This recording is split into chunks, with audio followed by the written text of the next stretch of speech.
नमस्कार, खबर राजस्थान देख रहे हैं आप और मैं हूं आपके साथ गौरव राजवेंद्र। बुलेटिन की शुरुआत करते हैं। राज्य सरकार ने देर रात 22 आईएएस और 58 आईपीएस अधिकारियों के ट्रांसफर कर दिए हैं। इस तबादला लिस्ट में सरकार ने 6 जिलों के कलेक्टर और 15 पुलिस जिलों के और एसपी बदल दिए हैं। वहीं 8 आईएएस और 4 आईपीएस अधिकारियों को अतिरिक्त चार्ज भी दिया गया है। इस ट्रांसफर लिस्ट में सरकार ने 2 संभागीय आयुक्त और 2 रेंज आईजी भी बदल दिए हैं। आपको बता दें कि आईएएस भवानी सिंह देथा को प्रमुख शासन सचिव आयुर्वेद विभाग में पोस्टिंग दी गई है, तो वहीं एपीओ चल रहे आईएएस अधिकारी अम्बरीश कुमार को चिकित्सा शिक्षा विभाग में शासन सचिव के पद पर पोस्टिंग मिली है। साथ ही आईपीएस गोविंद गुप्ता को सरकार ने जेल डीजी बनाया है और आईपीएस अनिल पालीवाल को ADG traffic, IPS Ashok Rathore को एडीजी ट्रेनिंग और आईपीएस मालिनी अग्रवाल को एडीजी एंटी ह्यूमन ट्रैफिकिंग के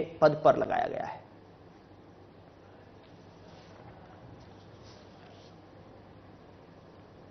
उत्तर प्रदेश के 14 जिलों में अत्यधिक वर्षा और बाढ़ से क्षतिग्रस्त सड़कों, पुलों और अन्य भवनों की मरम्मत के लिए एसडीआरएफ से 107 करोड़ की स्वीकृति जारी की गई है। उप मुख्यमंत्री दिया कुमारी ने सार्वजनिक निर्माण विभाग के अधिकारियों को तत्काल मरम्मत कार्य शुरू करवाने, सड़कों, बांधों और नहरों, भवनों और पुलों को सुचारू करने, आमजन को राहत प्रदान करने के निर्देश दिए हैं। उन्होंने बताया कि प्रदेश में अत्यधिक वर्षा और बाढ़ से क्षतिग्रस्त सार्वजनिक परिसंपत्तियों की तत्कालिक मरम्मत और पुनरुत्थान के लिए ये स्वीकृति जारी की गई है। इसी के साथ उप मुख्यमंत्री ने बताया कि इस राशि से टोंक, नागौर, डूंगरपुर, दौसा, सवाई माधोपुर, सिरोही, जैसलमेर, बाड़मेर, जयपुर और झुंझुनू, प्रतापगढ़, कोटा और साथ साथ अलवर और बूंदी में सड़क, पुल, बांध और नहर के साथ साथ भवन आदि सरकारी संपत्तियों को मरम्मत की जाएगी।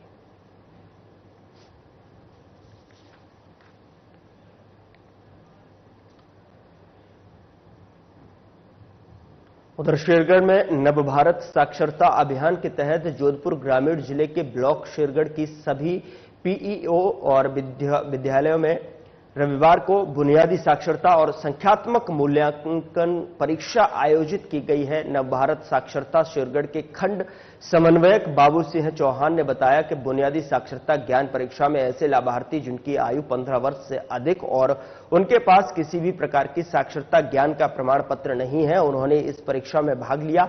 शेरगढ़ ब्लॉक में कुल 31 पीईओ विद्यालयों के परीक्षा केंद्र पर यह परीक्षा सुबह 10 बजे से शाम 5 बजे तक आयोजित की गई। आपको बता दें कि जिसमें कुल 1800 साक्षरों ने परीक्षा केंद्र पर उपस्थित होकर परीक्षा दी है और पीईओ स्तर पर पीईओ नोडल अधिकारी और ग्राम साक्षरता प्रभारी ने सहायक नोडल अधिकारी के रूप में अपनी सेवाएं दी।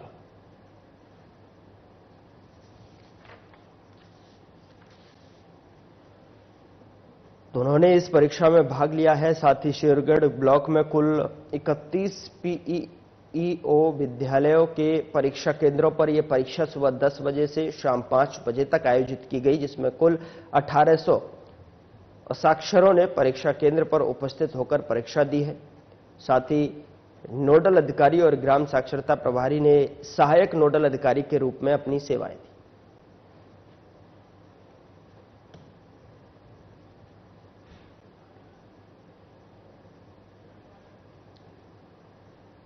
उधर मारवाड़ जंक्शन क्षेत्र के समस्त निजी शिक्षण संस्थानों के कार्यकारिणी चुनाव संपन्न हुआ। मारवाड़ के निकट ऐतिहासिक झांझरिया हनुमान मंदिर प्रांगण में ये चुनाव आयोजित करवाए गए। चुनाव पर्यवेक्षक की उपस्थिति में नवीन कार्यकारी का गठन किया गया। इसमें तरुण उदित कंटालिया ने निर्विरोध अध्यक्ष निर्वाचित हुए और कल्याण सिंह सिसोदिया उपाध्यक्ष निर्वाचित किए गए। आपको बता दें कि समुचित कार्यकारिणी का गठन किया गया है। इस मौके पर नवनिर्वाचित कार्यकारिणी का समस्त पदाधिकारियों में निजी शिक्षण संस्थान के शिक्षकों, प्रबंधकों की ओर से सम्मान किया गया।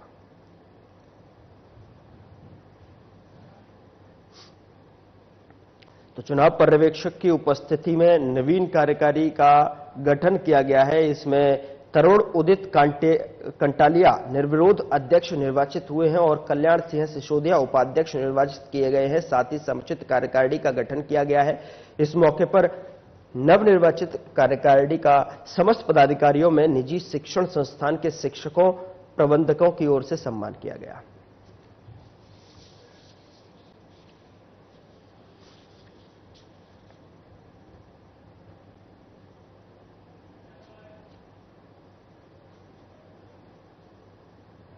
उधर पाली जिले में रावड़ा राजपूत समाज की ओर से Haifa hero major Dalpat Singh का 106वां बलिदान दिवस शौर्य महासम्मेलन के साथ मनाया जाएगा।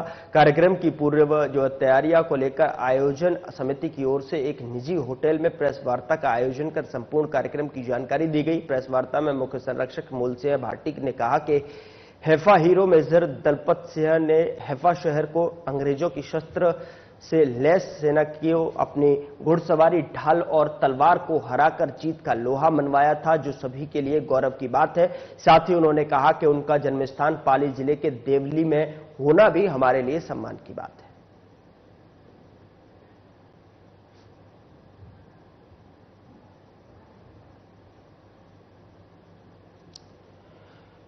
तो हैफा मेजर दलपत सिंह का 106वां बलिदान दिवस शौर्य महासम्मेलन के साथ मनाया जाएगा। इस कार्यक्रम की पूर्व तैयारियों को लेकर आयोजन समिति की ओर से एक निजी होटल में प्रेस वार्ता को आयोजन कर संपूर्ण कार्यक्रम की जानकारी साझा की गई है। साथ ही आपको बता दें कि प्रेस वार्ता में मुख्य संरक्षक मूल सिंह भाटी ने कहा कि Haifa hero major Dalpat Singh ने हैफा शहर को अंग्रेजों की शस्त्र से लैस सेना को अपनी घुड़सवारी ढाल और तलवार को हराकर जीत का लोहा मनवाया था, जो सभी के लिए गौरव की बात है। साथ ही उन्होंने ये भी कहा कि जन्मस्थान पाली जिले के देवली में होना भी हमारे लिए सम्मान की बात है।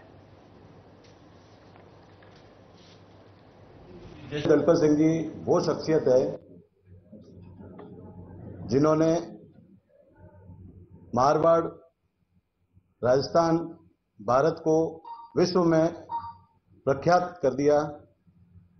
हमारे माननीय नरेंद्र मोदी जी भी इजराइल जब जाते हैं तो वहां पे उनका जो चौक बना हुआ है वहां पे पुष्पांजलि करके श्रद्धांजलि अर्पित करते हैं। इजराइल के अंदर मेजर दलपत सिंह जी का ये बलिदान दिवस दीपावली की तरह मनाया जाता है। आज मैं आपको बता दूं, दिल्ली के त्रिमूर्ति सर्किल, जयपुर के त्रिमूर्ति सर्किल, जिसके अंदर मेजर दलपत सिंह जी का स्टैचू है, उसके बाद में मूल रूप से पाली निवासी मेजर दलपत सिंह जी का ट्रांसपोर्ट नगर जो सर्किल मिला है, उस सर्किल में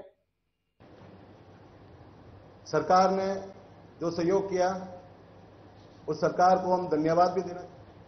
उधर पाली जिले के सोजत सर्कल में पुलिस विभाग की ओर से सहायक उप निरीक्षक पद के लिए आयोजित पदोन्नति भर्ती परीक्षा में सोजत वृत्त के अंतर्गत 5 पुलिस थाने मारवाड़ जंक्शन, सोजत रोड, शिवपुरा, बागड़ी में कार्यरत 12 मुख्य हेड कांस्टेबलों ने पदोन्नति परीक्षा में सफलता प्राप्त की है। सोजत उप अधीक्षक पुलिस अधिकारी देरावर सिंह सोड़ा ने बताया कि अब इन सभी सफल अभ्यर्थियों को 45 दिन की ट्रेनिंग के लिए संबंधित सेंटरों पर भेजा जाएगा और इसके बाद इन्हें थानों चौकियों पर एएसआई पद पर पोस्टिंग दी जाएगी। उन्होंने बताया कि सोजत थाने से सर्वाधिक 4 हेड कांस्टेबल एएसआई बने हैं, तो वहीं सोजत रोड में 3 और शिवपुरा थाने में अरविंद सिंह राजपुरोहित एएसआई बने हैं।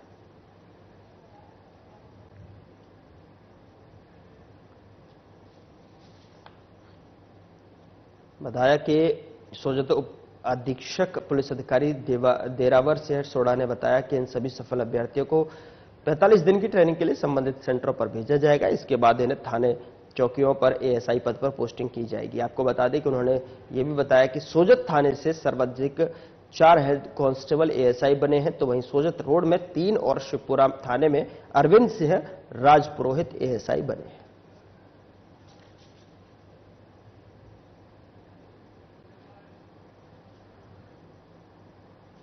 उधर पाली जिला मुख्यालय कहने को तो पाली संभाग बन चुका है, लेकिन धरातल पर देखा जाए तो पाली जिला मुख्यालय प्रवेश मार्ग नया गांव से लेकर कॉलेज तक 3 किलोमीटर का ये सड़क मार्ग अनगिनत गड्ढों से स्वागत करता है।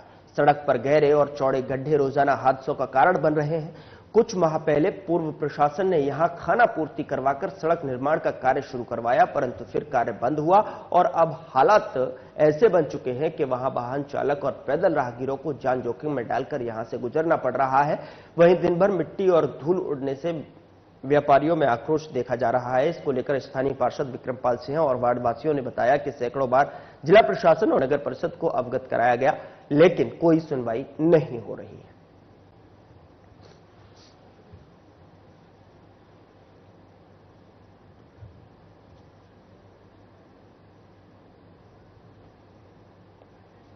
तस्वीर आपके सामने है, देख सकते हैं कि किस तरीके से 2 साल बीतने के बाद भी प्रशासन की जो नींद है वो खुलने का नाम नहीं ले रही है।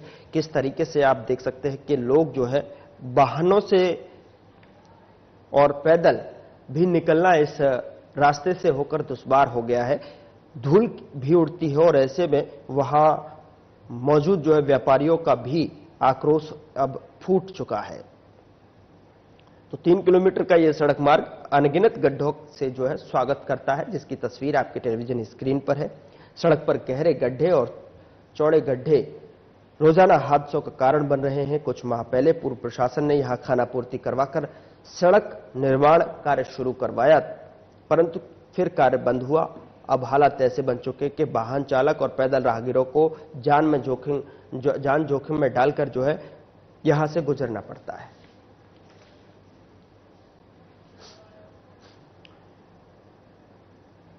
उधर Indian association for the study of traditional Asian medicine यानी IASTAM की ओर से पुणे में आयोजित इंटरनेशनल कॉन्फ्रेंस में राष्ट्रीय आयुर्वेद संस्थान जयपुर के कुलपति प्रोफेसर संजीव शर्मा को अवार्ड देकर सम्मानित किया गया। पुणे में आयोजित अंतर्राष्ट्रीय कार्यक्रम में आयुर्वेद चिकित्सा के शल्य तंत्र में उत्कृष्ट कार्य करने पर कुलपति प्रोफेसर संजीव शर्मा को जुगताराम वैद्य IASTAM अवार्ड देकर सम्मानित किया गया है। इस अवसर पर कुलपति प्रोफेसर संजीव शर्मा ने कहा कि यह सम्मान मेरे साथ आयुर्वेद चिकित्सा से जुड़े सभी चिकित्सकों और राष्ट्रीय आयुर्वेदिक संस्थान से जुड़े प्रत्येक व्यक्ति का सम्मान है। यह सम्मान हमें आयुर्वेद के क्षेत्र में अपनी मेहनत और लगन और कार्यकुशलता के साथ आमजन की चिकित्सा और सेवा करने की प्रेरणा देता है।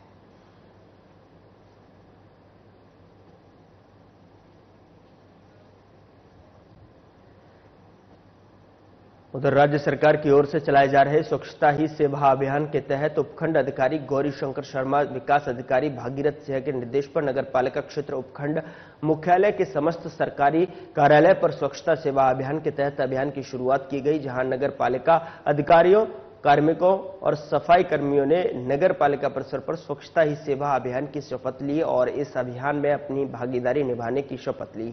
इस अभियान के तहत उपखंड कार्यालय, समिति कार्यालय, ब्लॉक शिक्षा, तहसील कार्यालय पर सफाई की गई। तो स्वच्छता ही सेवा अभियान के तहत उपखंड अधिकारी गौरी शंकर शर्मा, विकास अधिकारी भागीरथ सिंह के निर्देश पर नगर पालिका क्षेत्र उपखंड मुख्यालय के समस्त सरकारी कार्यालय पर स्वच्छता सेवा अभियान के तहत अभियान की शुरुआत की गई, जहां नगर पालिका अधिकारी, कार्मिकों और सफाई कर्मियों ने नगर पालिका परिसर पर स्वच्छता ही सेवा अभियान की शपथ ली और इस अभियान में अपनी भागीदारी निभाने की शपथ ली। इस अभियान के तहत उपखंड कार्यालय, समिति कार्यालय, ब्लॉक शिक्षा के साथ साथ तहसील कार्यालय पर भी सफाई की गई।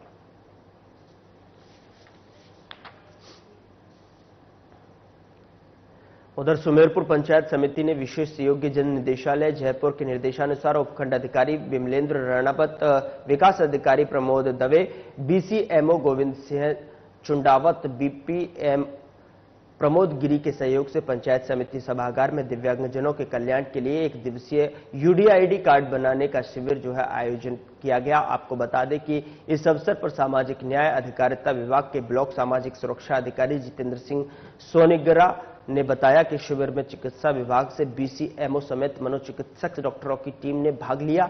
शिविर बड़ी संख्या में दिव्यांग पहुंचे और पंचायत समिति में मेले जैसा माहौल दिखाई दिया।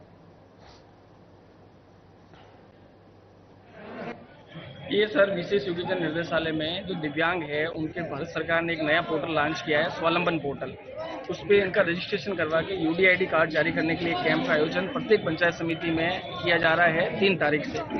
आज जो 23 तारीख है वहाँ सुमेरपुर पंचायत समिति में किया जा रहा है। इसमें ये है सर कि जो व्यवस्थाएं हैं उसमें ई-मित्र वालों की जो DYT की जिला कलेक्टर महोदय की तरफ से DYT विभाग के ई-मित्रों की ड्यूटी लगाई गई रजिस्ट्रेशन के लिए। चिकित्सा विभाग से मेडिकल जो टीम है, ऑर्थोपेडिक डॉक्टर्स, आई के डॉक्टर्स, मनोरोग विशेषज्ञ डॉक्टर्स और सामान्य चिकित्सक, ये इनकी जो दिव्यांग आएंगे इनकी जांच करके UDID कार्ड बनाने के लिए इनकी अनुशंसा करेंगे। उसके बाद में इनके स्वावलंबन पोर्टल पे इनका ये कार्ड अपलोड होंगे और इनके घर पे ये डिलीवरी होंगे कार्ड। UDID कार्ड से इनको पूरे भारत में जो दिव्यांगों को सहायता उपलब्ध करवाई जाती है राज्य सरकार और भारत सरकार से, वो इनको प्रदान की जाएगी। उधर पाली शहर में एक 12 साल के बच्चे को करीब 1.5 महीने पहले कुत्ते ने काट लिया था, लेकिन लापरवाही ये रही कि बच्चे के परिजनों ने उसे वैक्सीन नहीं लगवाई, जिससे मासूम रेबीज का शिकार हो गया और जोधपुर में इलाज के दौरान उसकी मौत हो गई।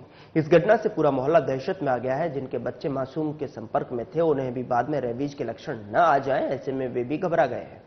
मामला चिकित्सा विभाग तक पहुंचा। ऐसे में एक टीम आज पहुंची और कैंप लगाकर उन सभी को वैक्सीन लगाई जो उस मासूम के संपर्क में थे।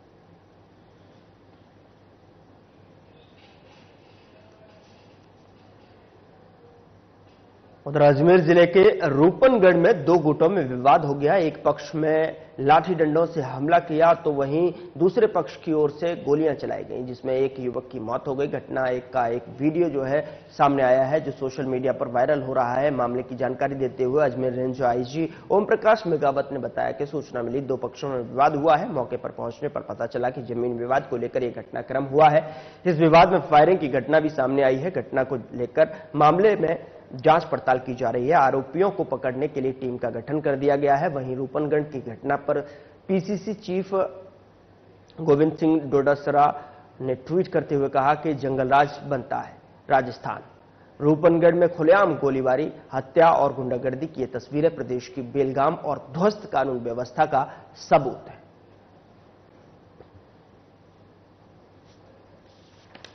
हम यहाँ उम्मीद बलवाराम जी के आदमी में आए और वो फायरिंग कर दी।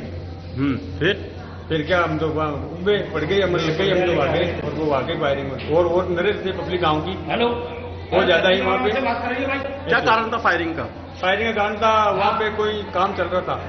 अच्छा, कोई काम के कारण था। काय का काम चल रहा था? कोई नींव में खुदरी थी। अच्छा, कौन कौन था, कितने लोग थे? खूब थे। अच्छा, ये कोई थानाधिकारी रूपनगढ़ को बाद दोपहर एक भूखंड को विवाद को लेकर झगड़ा होने की इतला मिली थी। उक्त सूचना पे वो वहां पहुंचे तो आपस में 2 पक्षों में आपस में भूखंड को लेकर विवाद हुआ, जिसमें दोनों पक्षों में झगड़े के दौरान एक व्यक्ति की मृत्यु हो गई और दूसरा जो व्यक्ति है वो इंजर्ड है, जिसको अजमेर रेफर किया गया। फिलहाल वो खतरे से बाहर है।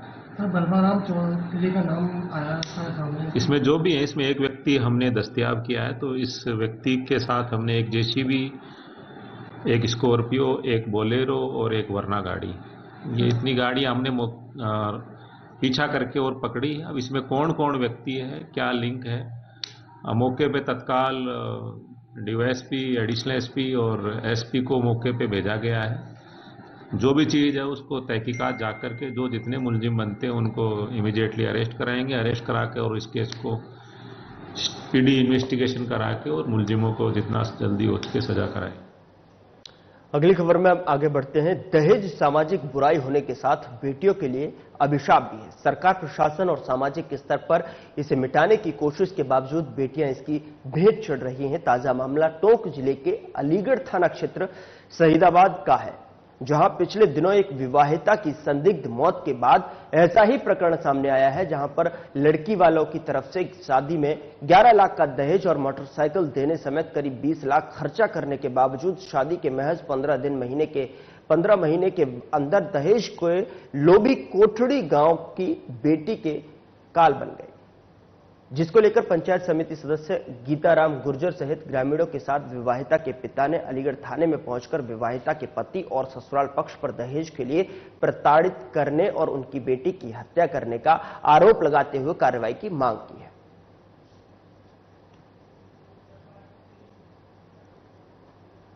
उधर झालावाड़ कोतवाली क्षेत्र में धनवाड़ा बस्ती में फांसी का फंदा लगाकर एक युवक ने खुदकुशी कर ली, जिसकी जानकारी देते हुए मृतक के भाई ने पुलिस को बताया कि उसका भाई झालावाड़ के धनवाड़ा बस्ती में किराए के मकान में रह रहा था, जहां से उसको सूचना मिली कि उसके भाई ने खुदकुशी कर ली है।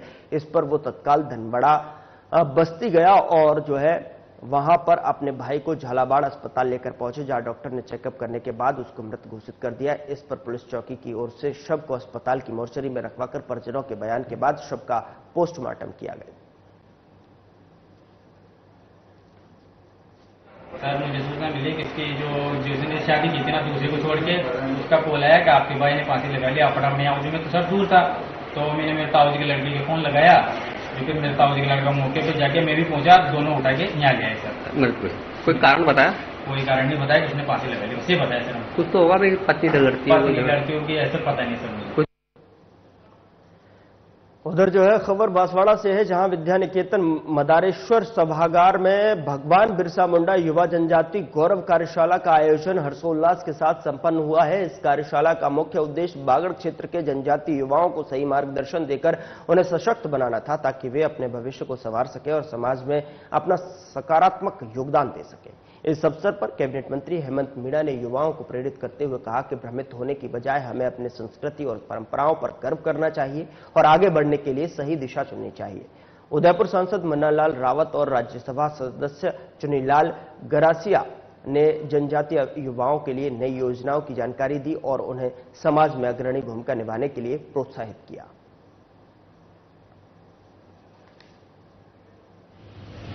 आज विद्या निकेतन उच्च माध्यमिक विद्यालय मदारेश्वर बांसवाड़ा के इस सभागार में भगवान बिरसा मुंडा युवा जनजाति गौरव कार्यशाला का आयोजन किया गया है। इस कार्यशाला में बांसवाड़ा जिले के सेलेक्टेड 1000 युवाओं को विशेष सत्रों में विषय विशेषज्ञों द्वारा इस जनजातीय अस्मिता से जुड़े हुए विषयों, उनके इतिहास, उनके शौर्य, स्वतंत्रता आंदोलन में उनके योगदान और जनजातियों से जुड़े हुए संवैधानिक पहलुओं को लेकर आज इस आयोजन समिति द्वारा इस कार्यशाला का आयोजन किया गया है। और इस कार्यशाला के माध्यम से हम इस क्षेत्र में व्याप्त हमारे जो जनजातीय समाज और आदिवासी समाज के हमारे युवा हैं, जो दिग्भ्रमित हो रहे हैं कुछ विषयों को लेकर, उन भ्रम के विषयों को दूर करने के लिए इस कार्यशाला का आयोजन किया गया है। उधर खेड़ली कस्बे के गांव रोनिजा थान में इन दिन जो है चोर गिरोह सक्रिय बना हुआ है। अज्ञात चोर जो है रात को समरसेबल सहित पाइप और केबल का चोरी कर ले जाते हैं, जिसके कारण ग्रामीणों को काफी परेशानी हो रही है। रोनिजा थान निवासी गजेंद्र रावत ने थाने मामला दर्ज कराया, जिसमें उसने बताया कि गांव में खेत पर उसका बोरवेल लगा हुआ है, जिसमें से अज्ञात चोर रात्रि को 600 फुट केबल और समरसेबल मोटर को चोरी कर ले गए हैं। वहीं उन्होंने बताया कि गांव में पहले भी काफी बार यह चोर इस तरह की वारदात को अंजाम दे चुके हैं, जिसका भी मामला खेड़ली थाने में दर्ज कराया गया है, लेकिन पुलिस की ओर से अभी तक आरोपियों को गिरफ्तार नहीं किया गया है, जिसको लेकर ग्रामीणों में काफी रोष व्याप्त है। वहीं रविवार को पुलिस की कार्रवाई से नाराज गुस्साए ग्रामीण थाने पहुंचे और अज्ञात चोरों को गिरफ्तार करने की मांग करने लगे। वहीं थानाधिकारी के किसी काम से बाहर जाने के कारण वो निराश हो गए। ग्रामीणों ने पुलिस से उक्त आरोपियों को गिरफ्तार कर माल बरामद करने की जो है मांग की है। हमारे यहाँ, मैं गजेंद्र रोनिजा थान से हूँ और हमारे यहाँ पे बोर से समरसेबल मोटर और उसकी केबल 600 फुट केबल चोरी हुई है। उससे पहले भी 2 बार हमारे यहाँ बोर से केबल चोरी हो चुकी है, जिसके बारे में हमने थाने में रिपोर्ट दर्ज करवा रखी थी। उसमें अभी तक कोई कार्रवाई नहीं हुई और अभी हमें 2 दिन पहले फिर चोरी हुई है, उसके बारे में रिपोर्ट दर्ज करवाने अभी आए हैं थाने। पहले की कार्रवाई भी नहीं करी पुलिस ने? नहीं, पहले में कोई भी कार्रवाई नहीं हुई है। ना उधर राजसमंद जिले के अपराध का ग्राफ लगातार बढ़ता जा रहा है। लगातार पिछले 2 दिनों में 2 जगह बड़ी चोरियों की वारदात को अंजाम दिया गया है, जिसमें राजसमंद पुलिस ने 24 घंटे में एक चोरी का खुलासा करते हुए 2 महिला सहित 2 युवकों को गिरफ्तार कर बड़ी सफलता हासिल की है। वहीं दूसरे दिन यानी शनिवार रात्रि को शहर के व्यस्ततम पोश इलाके में चोरों ने बड़ी चोरी की वारदात को अंजाम दिया। चोरों ने करीब 2.5 किलो चांदी, 10 से 12 तोला सोना और एक स्कूटी चुरा कर ले गए। बता दें कि शहर में लगातार हो रही चोरियों से शहरवासियों में काफी रोष व्याप्त है। धीरे धीरे अब पुलिस की व्यवस्था पर सवाल उठने लग गए हैं। आपको 2:30 बजे के आसपास 4 संदिग्ध लोग नकाब पहने हुए घुसे। पहले तो मेरे ऑफिस में, वहाँ फर्स्ट गली के अंदर ऑफिस में दरवाजा तोड़ने की कोशिश करी और वो लोग तोड़ नहीं पाया। फिर दूसरी गली के अंदर घुसे, वहाँ पे गोपाल जी गुर्जर के मकान में, जो कि किराएदार हैं यहाँ पे, उनके मकान में घुसे, दरवाजे का ताला काटा, ताला काट करके अंदर घुसे और सारे कमरों के ताले तोड़ते हुए स्कूटी प्लस जितना भी सोना चांदी रखा हुआ था वो सब लेकर के गए हैं। जितना नुकसान हुआ है उसके गोपाल जी के आने पर। फिलहाल बुलेटिन में इतना ही। नमस्कार।